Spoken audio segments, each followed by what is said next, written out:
Hey, Roger and James here from the DisKingdom Podcast. In this episode, we're going to be talking about why do Disney franchise out their video game sections?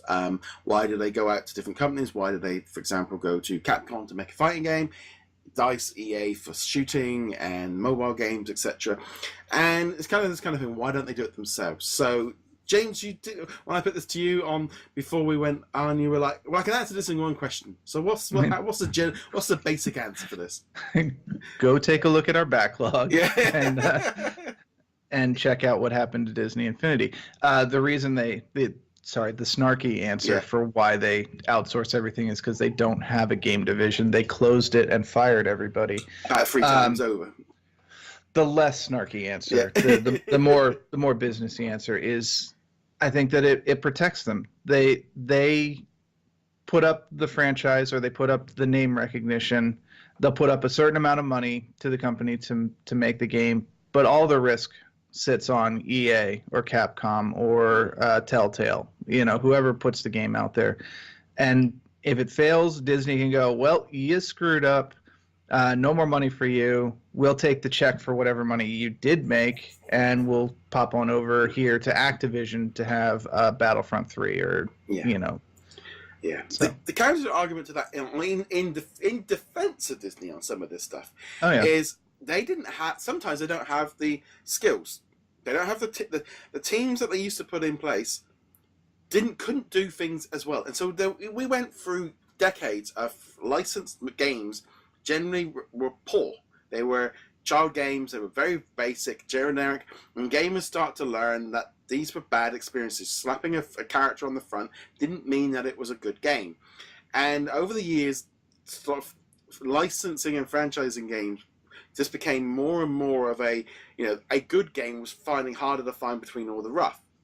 And unfortunately, from there, what Disney decided to do was, if you go and find the people that can make really good games and go, right, you make a really good game, like Marvel vs. Capcom, go to a fighting company and say, right, make a fighting game. They then make a fighting game, which is much better than if they tried to do it themselves. Even Disney Infinity, they would go off and bring in different teams to work on different projects, because you go to Sumo to make a kart racing because they made a really good kart racer. They went to these different companies to say, like, that's your expertise, and we want to hire you to do that because that's what you do best. So on some, go to DICE. DICE make really good shooting games, so they went with them with that. In some ways, if they're going and finding the people that can do the best job possible to give people the best type of product. So that is the other major. You go to these companies that can do the job properly.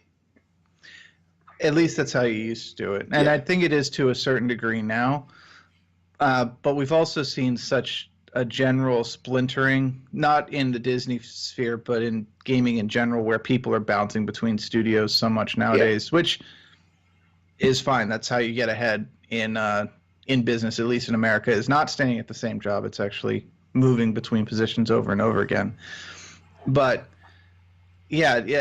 you can hire the studio. You can hire DICE to do Battlefront 2. You can hire Activision to do Call of Duty, Star Wars, or whatever. And it's a much safer method of doing these games. And there's absolutely nothing wrong with being safe, especially when you're investing the amount of money that they are. Yeah. It does mean that those games do end up being a little more open to criticism for maybe not trying new things, or when they try new things, they do stupid things like tying progression to loot crates.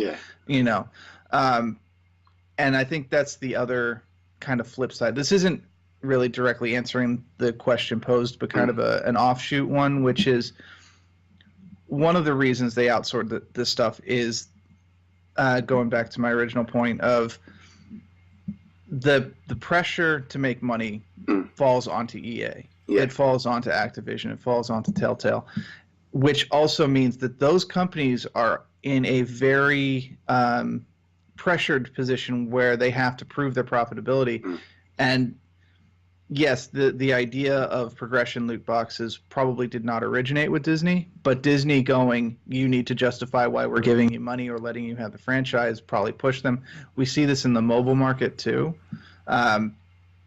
There seems to be waves, especially within the Marvel titles, where games that were previously just kind of like fairly relaxing, fairly straightforward, all of a sudden are just like, the things that cost $5 now cost $20, and you're not going to progress in the game without buying the $20 characters. We see like Star Wars Galaxy of Heroes, the mobile turn-based game, which up until last week, give or take, or last week at the time of recording, they just announced that they were bringing Jedi trainee Rey back into the game.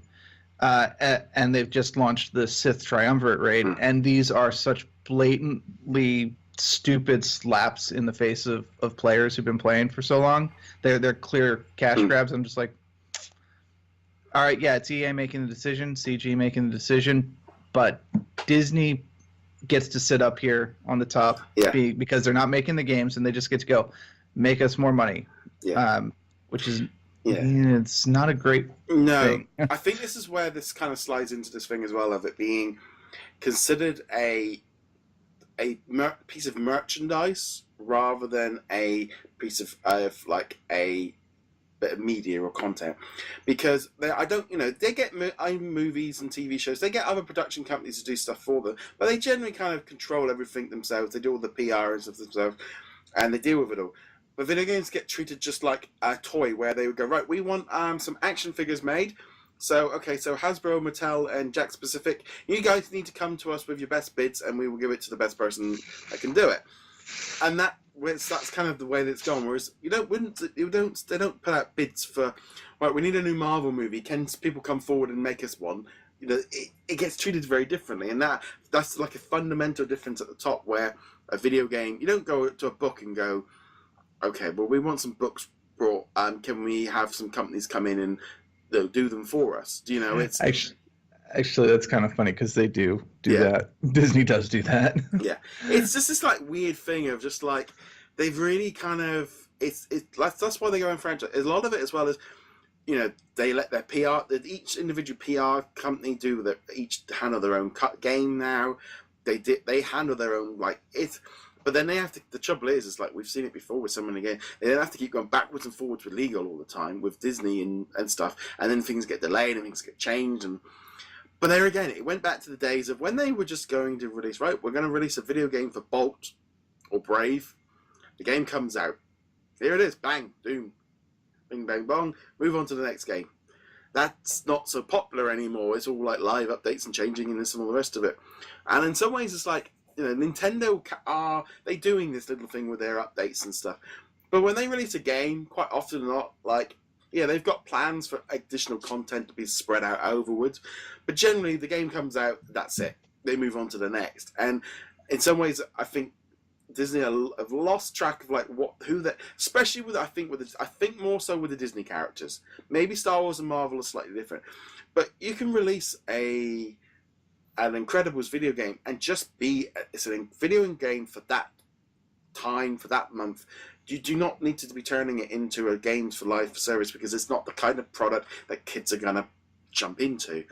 You can't, and I sometimes feel like that's been lost over, the search for the AAA and the microtransactions and all the rest of it, whereas actually you create a product for a particular niche and you aren't filling it. Nintendo are filling it right now.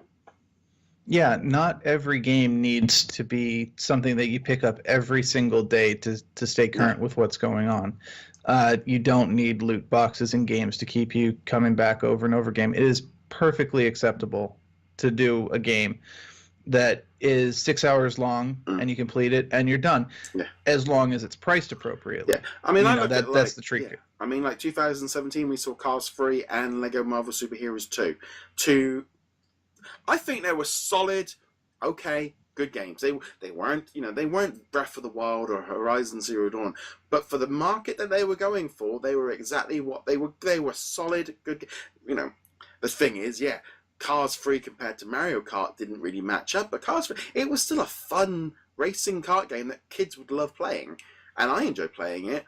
And Lego Marvel Super Heroes 2 was the same thing. So by going out and franchising out to different companies to make those kind of games, they can make that kind of experience. But that's why they go out to these different companies, is to try and get the right product for the thing, but I think at the minute they're all over the place with that. But that is generally why. I think there's a couple of reasons why they do franchise out rather than do themselves. Yeah, and I think the baseline is that it protects them. Yeah. You know, they don't have to take the risks. They put up the front cash, and you know, if the money doesn't, if the game doesn't make the money back, if EA after Star Wars Battlefront 2 says you gave us X amount of dollars and we only made Y amount of dollars, well, they're out the difference between that and the contract's done, and they do somebody else instead. Yeah. But if they're creating it themselves, then that's all on them. And I think that's what it really comes down to, is that extra level of protection. And in some ways as well, as it does push that if you're an individual company and you've then got a license to do something, you know, probably the aim is then that they've got targets to meet, and it pushes them harder than sometimes when it's their own division where they're not quite got that thing, and they're, we'll let it slide, the bosses will, you know, that kind of, we'll put this out because Disney say so, but there's no real, the targets aren't there the same way that if it's an internal one to an external one. But lots of different reasons. I think one last point is that it, on the note of protection, not only does it protect the company financially, but it also protects the company from a PR perspective, because they might not have had a hand in loot boxes and Battlefront 2, although you can still trace it back to them one way or another. But it's not them catching the flack for it. It's EA. It's DICE. You know, whether or not EA and DICE were under massive amounts of pressure to make money, so they made really risky, stupid decisions. Some people recognize that and will send their complaints to Disney, but the vast majority of gamers are like, screw EA, screw CG, screw DICE, whatever. And Disney comes out just like, we're just going to cash the check and you guys sort it out amongst yourself. So that's it for me. Yes. So there we go. So that's kind of general reasons. There's a few different ones for it, but let us know in the comments below what you guys think might be the reason for it. We'll have to know your thoughts on it as well. Remember, check us out over at DisKingdom.com. Like, follow, subscribe on whichever audio, video platform or social media you can find us on. And also, James, where can they find you? Find me heroiclegacy.com. And then I guess thank you very much for joining us. We'll be back soon. Later.